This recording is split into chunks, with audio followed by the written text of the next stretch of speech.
Now see how I'm showing you this in an uptrend, intricately for entries. That's me showing you the pattern on this level.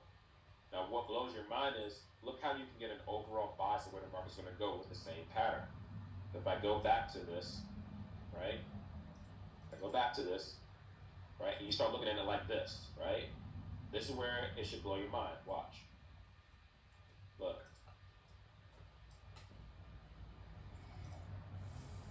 Look. Low, high. Now what do we have? Sellers, buyers. Who got stopped out? Sellers. Who didn't? Buyers. That means there's stop losses here. Look what the bank goes.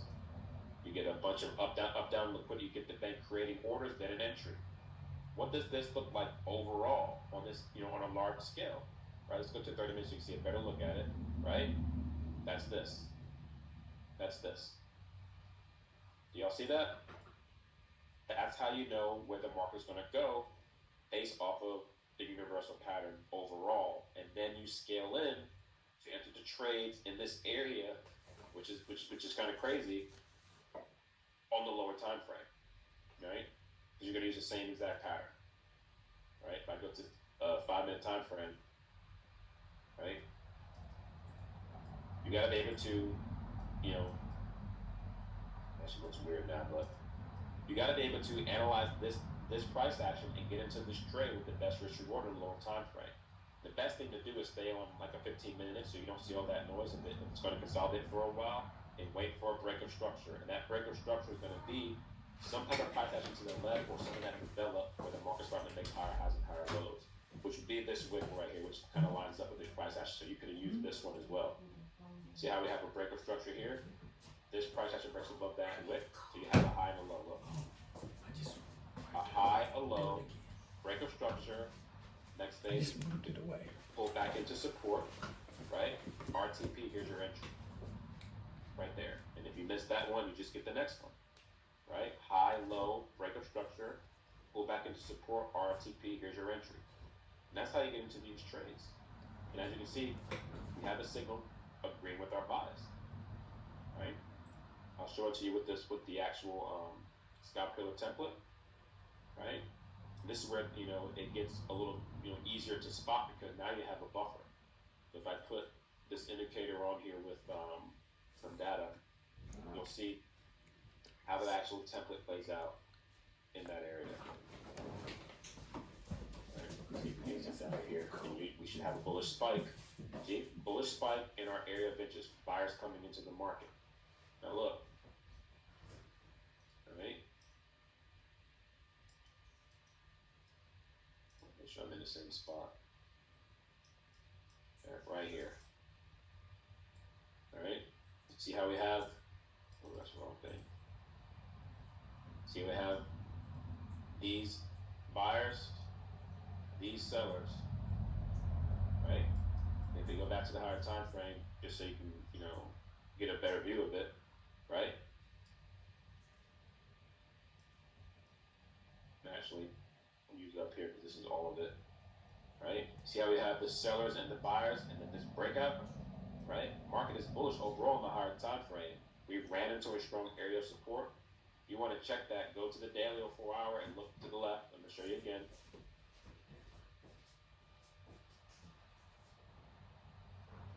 Why are you frozen? Oh, I know, fuck. This indicator. All right, give me a second, guys. This indicator is making the system freeze. All right, so look left. See how we're sitting on a floor? Look, right on the floor, right? So we know that this area down here in this signal is valid, right? We know that the market should pull back. We have all this imbalance, and then right in this area is where we're going to be looking for the bank to create orders with this sideways movement and start to make higher highs. And as you can see, we make a low. Notice the moving average turns blue, so draw your vertical line on the arrow. Right? You could have picked this one or that one. Say you picked this one's first, right? Look, bullish spike, oversold, bearish momentum, and then you see signs of bulls coming into the market. See the little blue lines? And then look, moving average turns blue, and now what you have to do is, once you get all these confirmations, you're looking for this. You're looking for this to enter the trade, right? And then it's very, very simple. You just gotta find it, right? happens. It actually happens right here. If you're savvy enough to see it, it happens right here. Look, breaker structure, and once you get a breaker structure, draw your pattern, and then spot support, because you know you have to trade off a support. The white line is right there telling you it's support, so I mean that was easy. Above this biggest RTP, here's your entry. Stop loss goes below here, you walk away. Moving average is blue. Too much of a coincidence for you to be wrong, right? This is the reason why I started using this template, because it was too much of a coincidence. And then I'm looking for what? Where's the market going up and why? Look at all this imbalance. And then what do we know above these highs? We know that there's liquidity above these highs, right? We know that these guys sold and they put their stop losses here. And if you remember overall, right? If you remember overall, these guys sold too and their stop losses here. Look, see how this goes above here, right? Because this is a pattern right here too. Look, high and low, breaker structure. Remember what I said, when the bank takes money from sellers, what's the next phase to go higher than this? To trick sellers, right? So look, we tricked sellers because we broke above this high, but we got to go higher. So we need more money from retail traders, or somebody retail sold here, put their stop loss here, and then where did the banks enter? Right here. This, what I'm showing you right now is this. We broke structure. They sold. There's a stop loss here. And then what did the banks do? They collected that order so they can go higher. Right? So they can go higher to get this money. And that's why the market continued to go higher from this point. You guys seeing that? And all along, this moving average stays blue. This stays blue. And you see where the reversal point was in your area of interest. Right? You guys seeing that?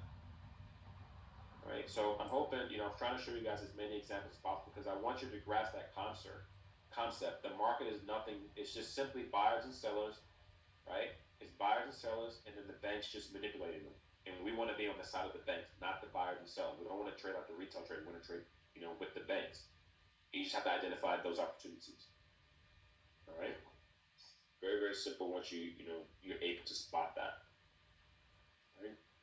All right, so from what I'm showing you guys, I'm going to open up some questions before we move on, but I want to make sure we're all on the same page. All right, so we go back to rectangle. All right, let me figure out how to get to the screen where I can unmute this. Like, why is it still that?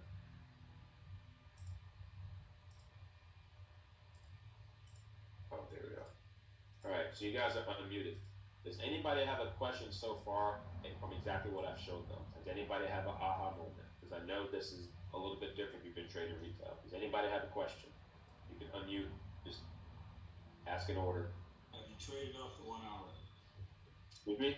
Have you traded off the 1 hour, or you always entering on the 5 minutes? Well, I'm trading on the 5 minute and 1 minute because your entries there give you the best risk to reward. Gotcha. So now what I'm going to tell you is if you use the 15-minute or 30-minute time frame as a buffer before you go to the 1 minute, you'll minimize your drawdown. So not drawdown, you'll minimize the repainting, because if you analyze a chart and you sit here and eyeball the 1 minute time frame, right? Especially on a currency because they're notoriously for going higher, it's going to keep repainting on you, right? You know what I'm saying? It's going to keep repainting. Like you'll be right here trying to trade a reversal, and it's going to repaint until it's ready to reverse. So the goal would be to stay on like something like a 15-minute time frame, right? And let the trade come to you on the 15-minute. So say I was trying to trade this whole area right here. This is a 15-minute time frame. It's a little noisy here, and I mark this area as my reversal point, right? Then I'm not trying to get into this trade until I see the market in this area on the on the 15 minutes, so I can mark it and then take the trade on the 5 or 15-minute time frame, if that makes sense. Absolutely. You see what I'm saying? Because then I have to deal with all of this from the 1 minute. If I'm sitting there eyeballing it, I could be tricked out of the trade thinking that this is just a pullback for continuation. Do you see what I'm saying? Yeah. It's gonna look totally different on the lower time frame. So the key is higher time frame. Yeah, want to look at the higher time frames, but if you sit there and try to analyze what's going on long term, you'll forget what you saw long term on the 1 hour. That happens to me a lot. Like I'll be in the trade and I'll be like, why didn't I stay in this? I knew there was liquidity above here. Oh shit, I forgot that I even drew these. That I drew this whole big thing like this. I'll forget that I did that because when I'm down here, I can't see it, and I'll forget. Do you see what I'm saying? That's so you want to be able to take the trade. This is a good example of how you would get caught in repaint. You would think that the reversal, and then you get caught right here. Right.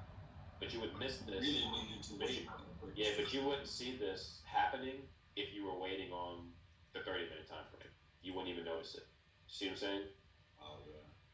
So that's what I'm saying. Why it's more beneficial to stay on the higher time frame so you don't get faked out, because on a 5-minute or 1-minute time frame, the moves are minuscule, but they look like, oh shit, is this really gonna continue?